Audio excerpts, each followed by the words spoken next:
All right, we are live. All right. Get to Zoom and see. All right, there we go. There we go. There we go. So, first and foremost, thank you so much for watching. Thank you for being here. It is not by happenstance that you found my channel. It is not by happenstance that you came upon me, Jaleesa the Golden Child. And this series, I guess you can call it, came a while back when I felt like I have a lot of stories to tell. And recently, one of my accountability partners says, "Girl, your life seems like a Tubi movie series." And she was telling me about the series that she was watching. And I didn't really think nothing of it. But today, I was literally in the bathroom brushing my teeth, and Holy Spirit dropped Storytime Saturday in my spirit. And I'm like, today? Like, today's Saturday. You want me to do this today? And it was a yes. And literally, it is now 11:50, and I'm just now getting to it, y'all. But I wanted to make sure that I got this done today, first and foremost, because it was so strong in my spirit. It was so strong in my shanana. Okay. So let me go ahead. I literally looked up to him. I was like, all right, let me get up and go ahead and do this. I'm tired, y'all. You can probably see it in my face, but I'm tired. I've been cooking all day, watching my kids, well, taking care of my kids. I'm like watching my kids, taking care of my kids all day. My mom was gone, so I didn't really have a lot of help with them like I usually do. But I cooked today, y'all. And I'm so excited because I had this limiting belief that I shifted doing the energetic work that I do around just feeling inadequate when it came to my cooking ability. And like literally people tell me all the time, well, my family, if I cook them, like it's so good, da, da, da. But there was something deep down in my subconscious that was telling me that I couldn't cook. And when I did the energetic work and I exposed it and released it, and I was like, I no longer feel this feeling that I don't like to cook. And that was what I would say all the time. Like, I don't like to cook. I don't like to cook. I don't like to cook. But that really was not the case. Because I actually get a lot of joy from cooking and from feeding people and from hearing their responses like, "Ooh, that was so good. Like, thank you to like that type of stuff." I love it. So I don't know exactly where it came from, but I think it was a lot of comparison to my sister because she did majority of the cooking when we grew up. Growing up, she did majority of the cooking, my mom and my sister. And I guess something happened that made me feel like I really wasn't as good as them with cooking. So I just chose not to. But now, y'all, it's about to be a whole new era. I'm so looking forward to just this life of freedom, my most authentic self, and living a life where limiting beliefs no longer dictate and control what I do or don't do. So, yes, y'all. But Storytime Saturday is going to be a lot of different stories that I just share. And the first one that came up, I was going so much with text and trying to see what I was going to talk about first. And the first story I'm going to share is how I became a single mother. When you hear me introduce myself, majority of the time, that's one of the very first things that I say because one, it wasn't necessarily something that I wanted,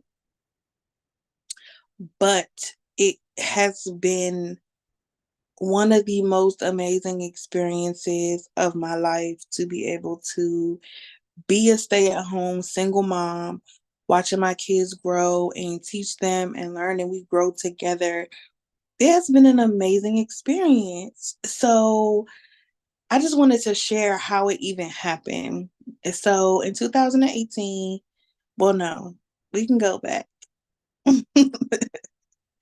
So where it all began with the father of my children. So I have three children. If you don't know, if you're new here, I have three children. They are 5, 4, and 2 as of 2024. November of 2024. My children are 5, 4, and 2. I was separated from my now ex-husband in 2022 with a protection order, but we met in college, okay? And in college, I was living my best life because that was really my first taste of true freedom. My mom, she wasn't on a scale of 1 to 10 thinking of strictness. My mom was about a 5, 6. Like 1 being like no rules, no boundaries, no nothing. 10 being like she don't let you do nothing. So I would say my mom was about like a 5, 6. She kind of gave me more freedom once I went off to college and came back home because she kind of knew like I'm not about to try to put all of the boundaries on you, especially me being who I was. Like she knew it was going to be more headache and hassle for her to try to put more boundaries on me after coming home from college. So I was 17 when I went to college and very young, very, I'm not going to say very naive, but I was naive to a point when it came to having that type of freedom. Um, Very broken. I would definitely say that I was definitely very broken at that stage and phase of my life. And I was looking for safety. I wasn't, now I know that, but I thought that at that time I was looking for love, but I was really looking for safety. I had gone through so many different things to that point, and even after that, going off to college, I had another experience. So these traumatic experiences led me to just looking for safety. I didn't even feel safe in my own body. Now, understanding that, I gave myself away to so many people, and single mom life, my 2-year-old. Oh no, that was my 5-year-old. But my 2-year-old brought a one of the little riding toys up here, and my 5-year-old decided to push it down the stairs just now. And my father, being my father, that's a whole nother story. Y'all can get a story time on him too. Because he's really where all my father is where all this dysfunction came from when it comes to men and why I have made the decisions that I've made when it comes to men. But going back to my college days, I was very academically sound. Like I graduated a year early from high school. I could have graduated more years early, but my mom didn't want me to be that young and around being influenced by high school students. So she only let them put me up a year. I think they wanted to put me up 3 years, but she only let them put me up a year. So academically, I felt like I would be able to handle college because I was pretty much an honor roll student. Um, didn't really study for the SAT, but I ended up getting a really decent score, enough to be able to get accepted on the spot to Coppin State University in Baltimore, Maryland, because of my scores and because of my grades and being a year ahead. I got accepted on the spot. I was planning on going abroad to Spain for a year, taking a gap year off, going abroad to Spain, but financially things just didn't line up. So my aunt took me to Coppin State University just to do a tour. And me being from the city, I'm like, I don't want to be back in the city. I'm originally from Buffalo, New York, and I was like, yeah, I don't want to be back in the city. I'm good. But once I got on the campus, because I originally wanted to go to Howard State University in the city still, but DC was just different for me because my best friend was from DC and I basically grew up around there with her. So I didn't want to be in Baltimore City. but ended up going to the school, falling in love just with the vibe, the whole family vibe. It was a smaller school at the time. Um, so when I got accepted, I got almost a full ride scholarship, and that was where my college experience began, and where I met my college sweetheart. I met him, it was probably the second semester of my freshman year, and he was not my type, y'all. Physically, he was not my type. But he was so sweet and nice and caring. He took care of me, and I felt safe with him. That was the biggest thing. I felt safe with him. And having that experience where I've been in so many relationships, situationships that I didn't feel safe, and coming out of a 6 to 7 year on and off abusive relationship with my high school sweetheart. I guess you can say we didn't go to high school together, but we started dating. I think I was 15. But no, had to be way before 15, because yeah, I think I was 13. I don't know, y'all. Time, just time, it eludes me, escapes me. So if you ever hear me telling the story and talking about time, I probably won't get it right, because just all the experiences that I've had, my brain does not function to be able to know time or time frames.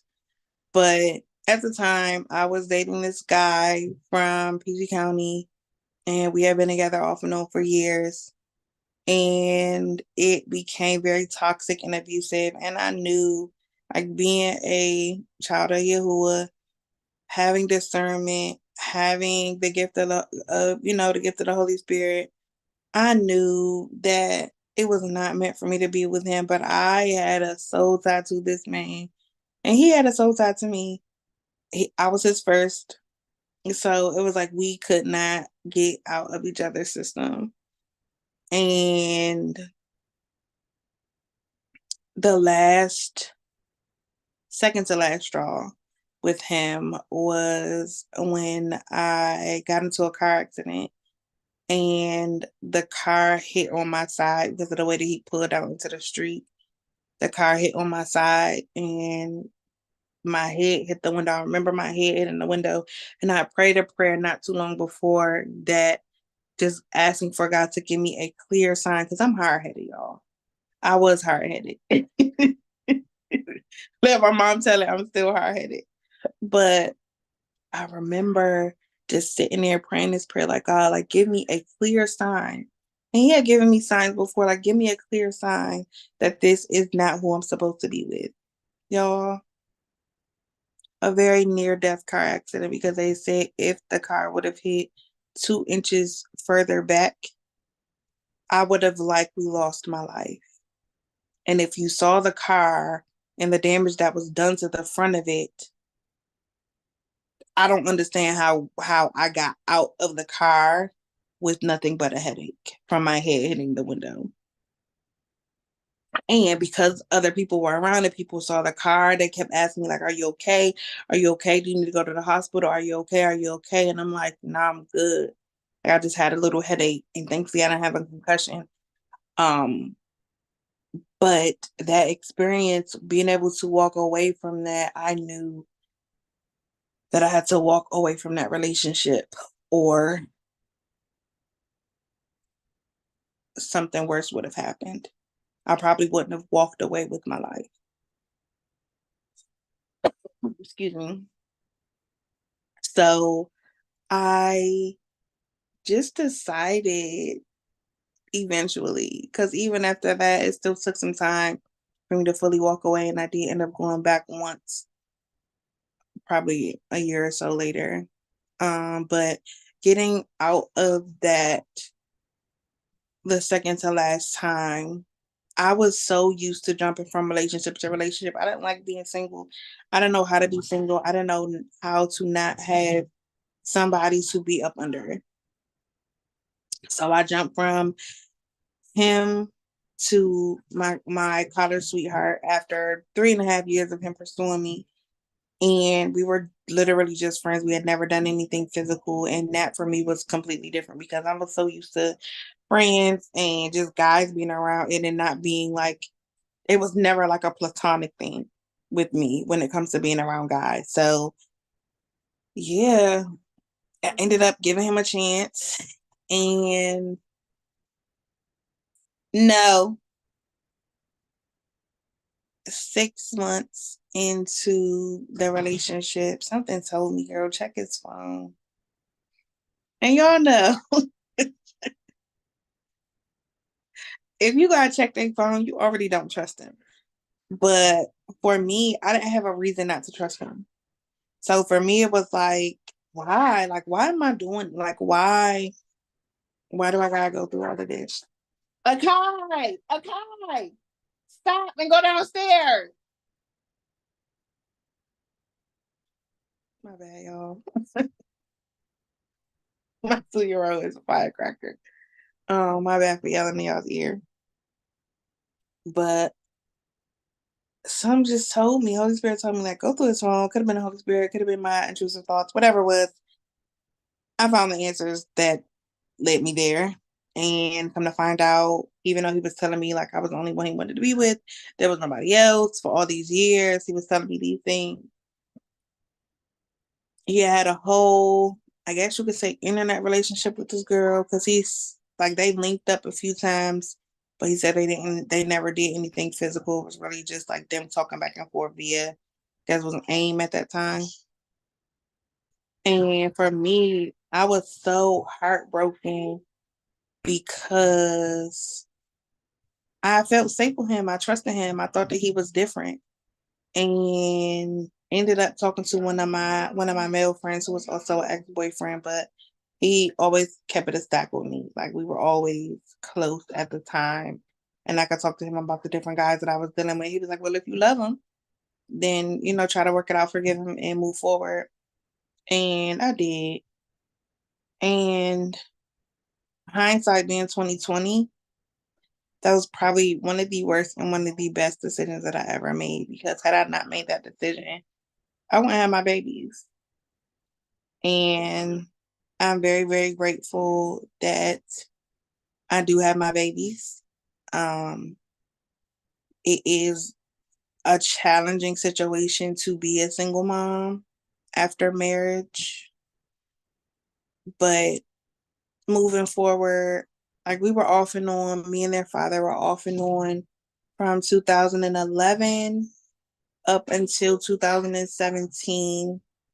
And 2016 should have been the last time I spoke to him after a bunch of incidents of cheating. I cheated once, he cheated multiple times, but he didn't consider like the stuff that he was doing the same with other females to be cheating.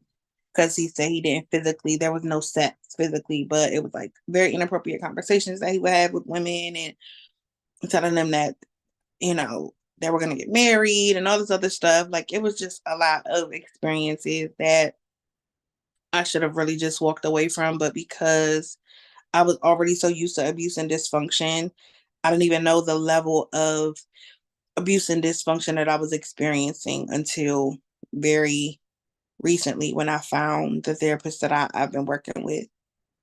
And having that experience of him, me finding out again that he was cheating, what I considered cheating, and he really like flipped out on me, flipped it back on me, ended up putting me out his house after he came to get me from 45 minutes away.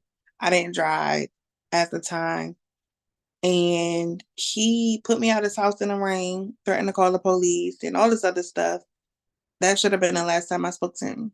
It should have been the very last time that I spoke to him. And I think that was 2015, I'll say, because my birthday came around I think 2016. And when I get drunk, there's always a couple, one or two guys that from my past that I always end up drunk texting. And I hadn't drank in probably a few years, ended up getting drunk on my birthday, 2016, I'll say, and ended up calling him. And another one of my exes, the ex who actually was the one that I called initially when I found out about the first girl 6 months into our relationship. Um, I'm not gonna give names. If you follow me on social media, then you probably know or have seen my ex-husband, but I'm not gonna say no names because that's a whole nother thing. Okay.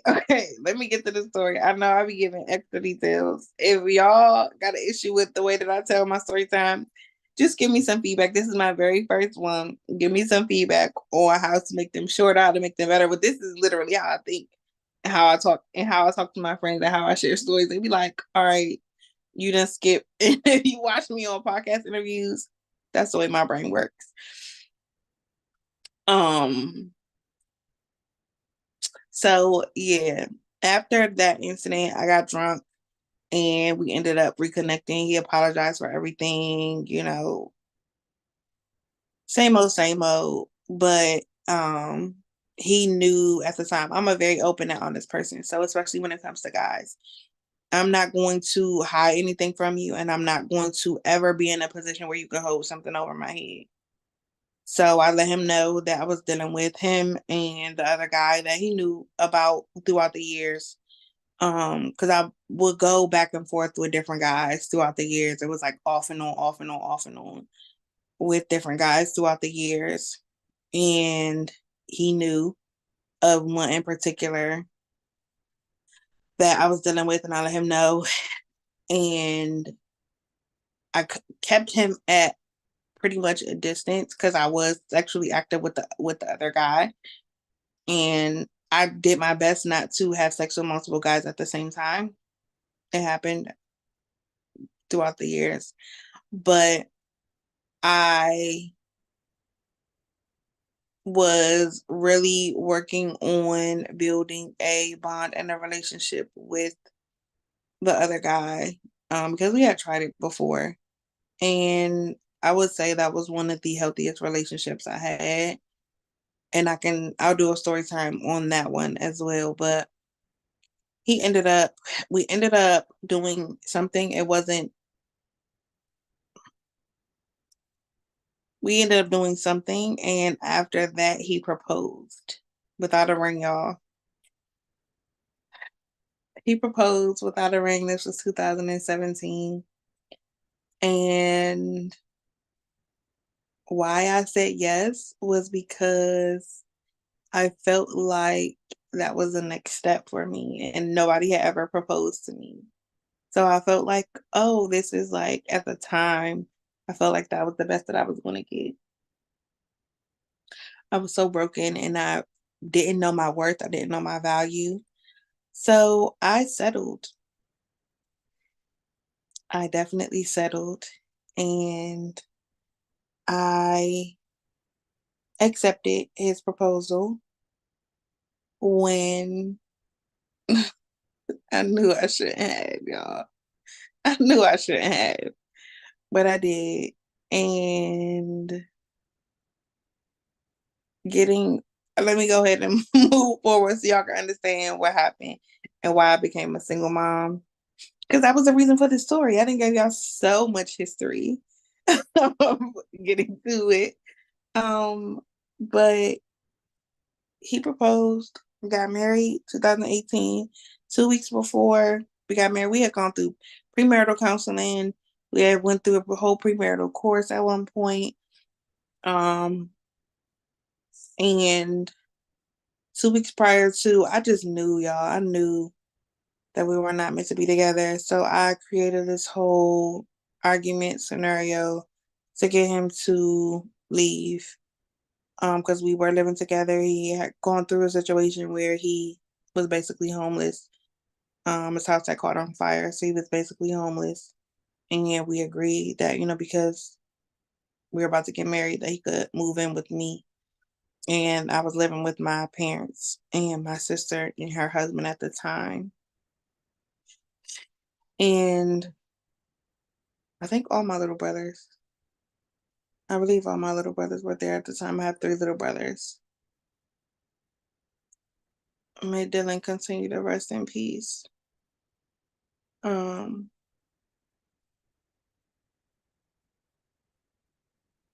yeah, that just threw me off. But yeah, he moved in with me. We were planning a wedding. I was preparing to launch my first book.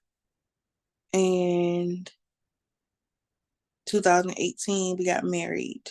But 2 weeks before, um, I just knew it wasn't meant for us to get married. Um, so we got into an argument. He ended up packing his stuff and leaving out. I was like, "Oh, you packing? Let me go ahead and help you." So as I pick up a bag. He's like, "Put my stuff down." He's yelling, he's screaming, and I'm like when like on Charlie Brown, the teacher, all you hear is want want want want want want want want. Like that's what I heard, and I'm just like, I got to get out of this.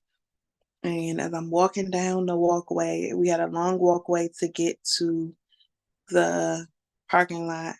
And as I'm walking, get away from the house, I feel him hit me on the top of my head, and I fall to the ground, and I just start screaming and yelling, like, "Get off me, get off me, get off me." And I'm like, "Somebody help me, somebody help me." And he's like, "Be quiet, the neighbors are gonna hear you. I'm not doing anything to you. Stop acting like that." And he like bear hugs me. I'm on the ground. He like bear hugs me and like squeezes me. He's trying to get me to stop yelling. And finally, my family comes outside and they're like, "What is going on? Why are you yelling like that? What happened?" And I told them, and he's like, "I would never hit a woman. Like, I don't know why she's saying that. I watched my dad. I grew up, da da da da. Like, I would never hit a woman." And y'all, the more he told that story, the more I started to believe him. And there was a part of me that was even more afraid to continue to try to get out because this is what he did the first time. So 2 weeks after that whole incident, we walked down the aisle. Well, I walked down the aisle and I gotta find that video because in the video I stopped at the door. I'm standing next to my dad and I just start like almost hyperventilating and I start crying because I knew that if I walked down that aisle, I would probably be making the biggest mistake of my entire life. But I walked down the aisle, I sucked up those tears. I walked down the aisle beaming and beautiful in my purple bedazzled dress that was custom made. And I got married. I got married to my college sweetheart. And 6 months into our marriage, we got pregnant with our son, his junior. And 6 weeks after having him at 30 weeks and 3 days, we were pregnant with our daughter. I didn't even get the chance to really know or understand what it meant to be a wife and what it meant to be in an abusive marriage. I really thought that kids would change the situation, that it would change him, that it would make things better. But it only made things worse because I couldn't work. And that gave him, or we decided that I wouldn't work. I was working full time as a teacher, infant and toddler teacher. And I was very independent, had my own money, had my own car, savings, the whole nine. And when my water broke at 28 weeks, my whole entire life changed because I ended up losing my job. I couldn't even get FMLA because I was a month shy of working there 12 months.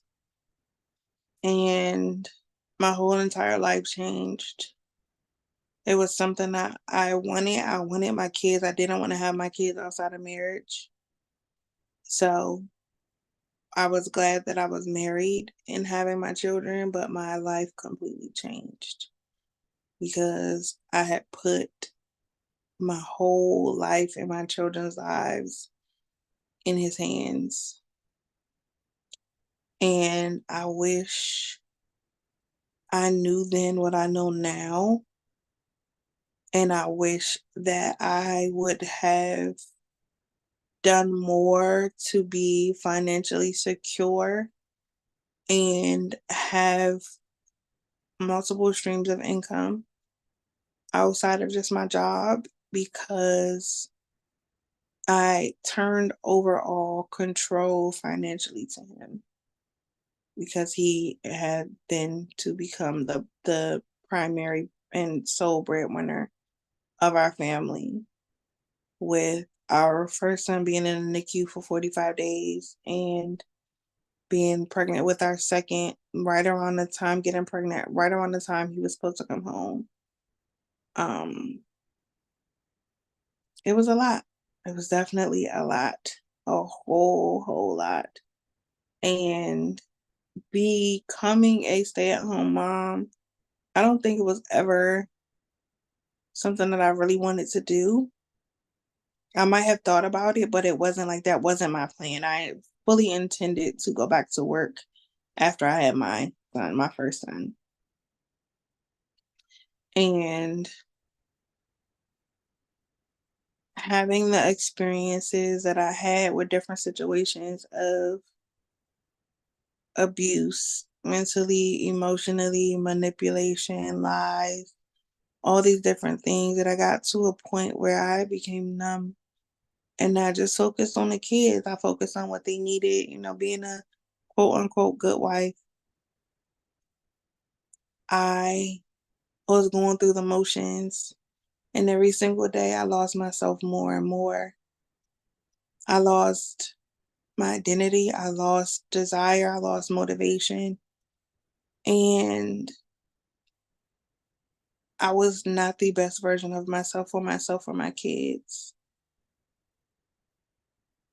I didn't know that at the time. I just felt like I was doing the best that I could with what I had. And I was literally becoming a shell of myself. The more I endured, the more I overlooked, the more I pressed through, the more I forgave, I lost myself. And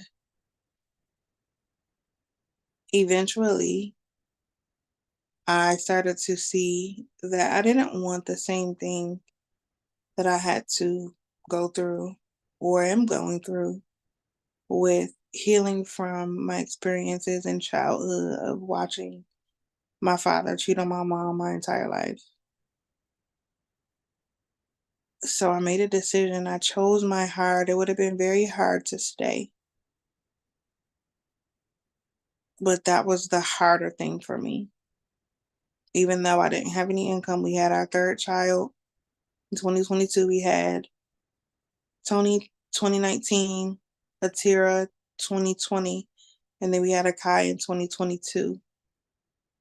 And when he was about 4 weeks old, I was coming out of the bathroom. I hear Tony, our oldest, crying, and it wasn't his normal cry. It was a hysterical, I'm in pain cry. And as a mom, I know my kids' different cries.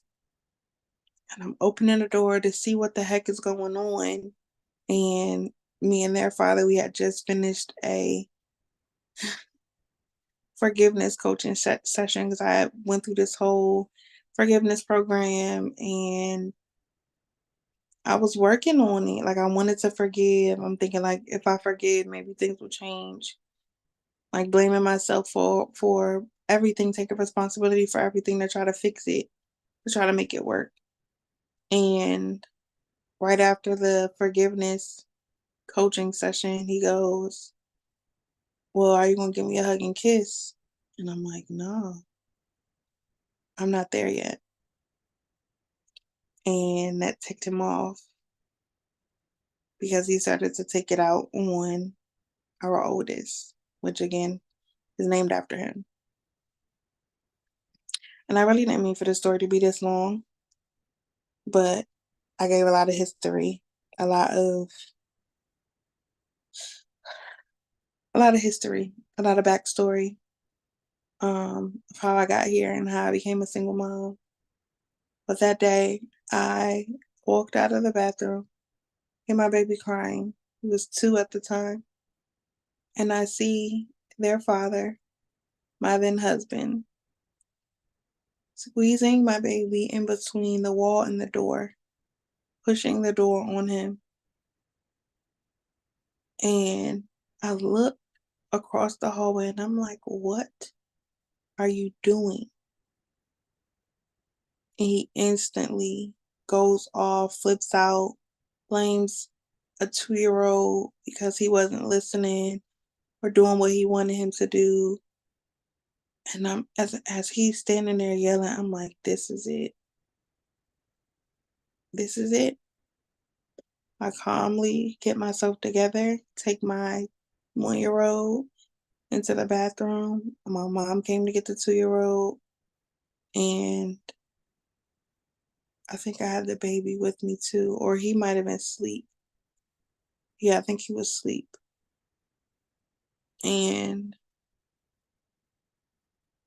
I get myself together, get myself dressed, and I'm calling my pastor. I'm calling everybody.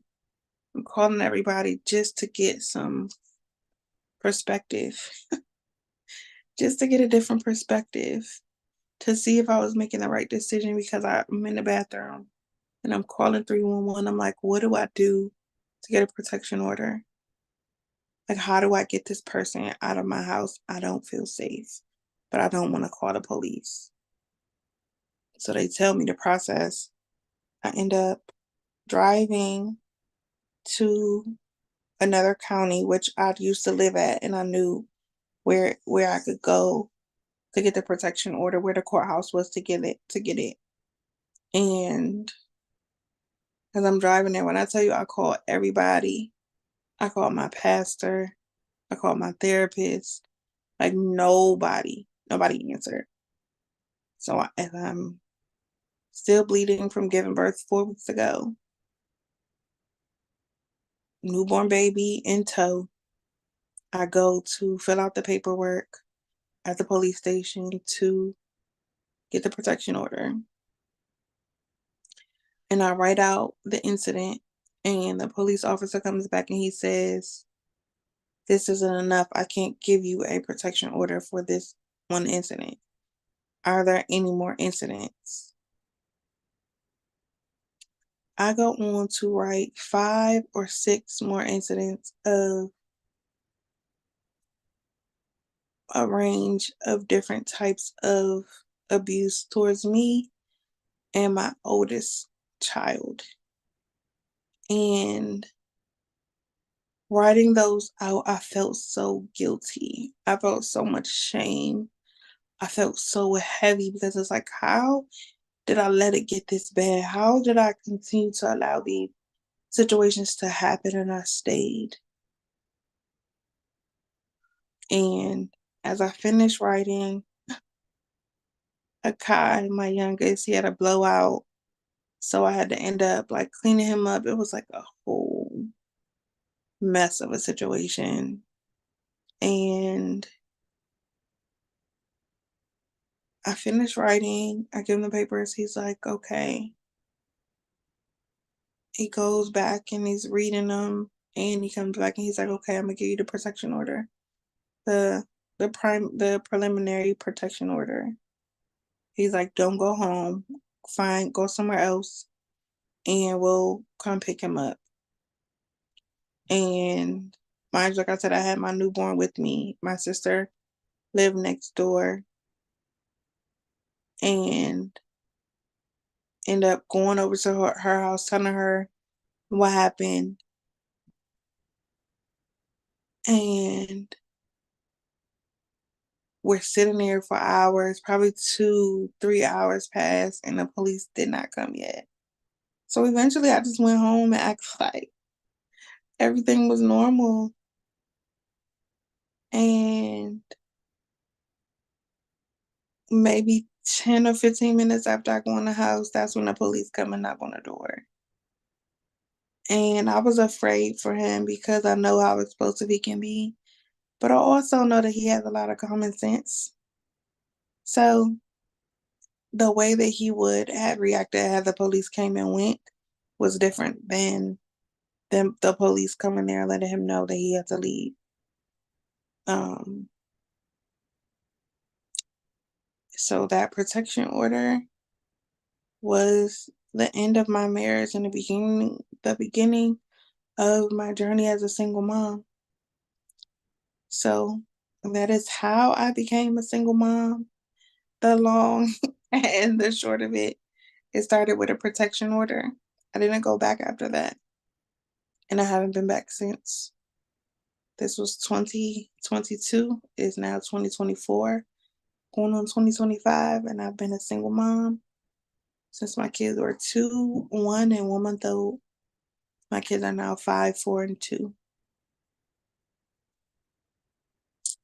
And yeah, I'll share more about my experience as a single mom probably in the next video, but that is how I became a single mom, the long and the short of it. If you made it this far in this video, you love me. I know. And I love you too, and I appreciate you. I would try to keep these videos short, but this was the very first one. I wanted to give like some introduction. If I even did that, I don't remember, but I wanted to share this story first on my story time. But things will get better. My recording, my audio. Akai, Akai, Akai, stop. Um, yeah, that's how I became a single mom. So, like, share, subscribe. Um,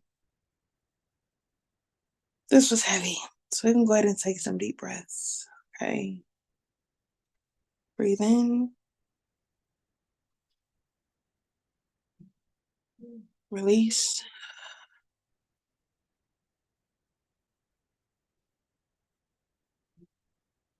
breathe in,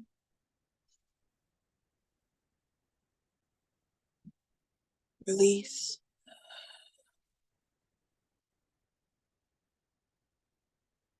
breathe in,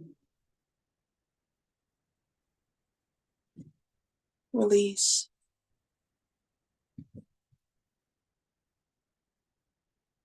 My baby's crying. Need to go put these munchkins to bed. I'm exhausted. Had a very, very long day, a productive day, a positive day. I do have 2 more shorts to record after this, but they're going to be 15 seconds long, so it won't be too much. But thank you so much for watching. Continue to stay tuned to the story times, to Freedom Fridays, to my shorts. Run it up, run it up, run it up. I'm trying to get monetized, so help a single mama sister out, okay? Run it up, run it up, run it up, run it up, so I can get monetized ASAP, okay? Um, but thank you for watching. Thank you for listening. Thank you for tuning in. Drop in the comments. Give me some feedback about how to improve my channel, how to improve my story times, how to improve just the quality of my videos. 'Cause I want to get better at this. But I know trying to figure it out beforehand is not my style. So I'm learning as I go. So thank you for your patience. Thank you for your feedback. I appreciate you all so very much. And thank you for watching. Just know that I love you. I see you, and I'm so proud of you. If you're a single mom and you need support, you need accountability, you just need encouragement, join Single Mom Society on meetup.com. I'm an organizer for Single Mom Society on meetup.com. And I would love to support you as a fellow single mom, solo mom, individual mom, whatever you call it. But yeah, stay tuned, y'all. There are definitely more story times to come that won't be as heavy. Um, Dating as a single mom. I'll share some of my stories from back in the day, my experiences, growing up with the dysfunction of my family and my father. There will be some heavy ones. There will definitely be some heavier ones about different experiences that I had, but I'll try to give disclaimers and different things like that. But let me stop talking. I know this video is super duper long already. But just know I appreciate you. If you're watching me, I appreciate you. I love you. And I'll see you in the next video. All right, y'all. Peace.